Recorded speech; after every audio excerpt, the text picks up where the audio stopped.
আসসালামু আলাইকুম। একজন প্রশ্ন করেছেন যে কোরআন শরীফ পুরাতন হয়ে গেলে কি করব।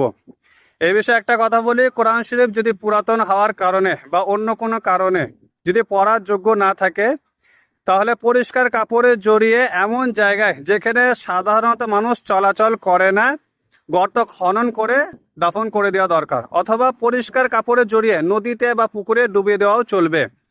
তবে মাটিতে দাফন করার ক্ষেত্রে এমনভাবে দাফন করতে হবে যাতে সরাসরি মাটি কিন্তু কোরআন শরীফের উপর না পড়ে, অর্থাৎ গভীর গর্ত খনন করে পরিষ্কার কাপড়ে জড়িয়ে তাতে রেখে বাঁশের একটা তক্তা করে তারপর মাটি দেওয়া দরকার।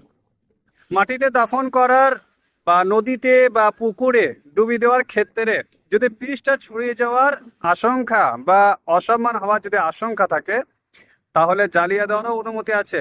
তবে এই ক্ষেত্রে ছাইগুলো দাফন করে দেওয়া আবশ্যক, এটা মনে রাখবেন। ভালো থাকবেন। কথাগুলি ভালো লাগলে অবশ্যই চ্যানেলটি ফলো করে সাবস্ক্রাইব করে পাশে থাকবেন এবং অন্যদের কাছে পৌঁছে দেবেন।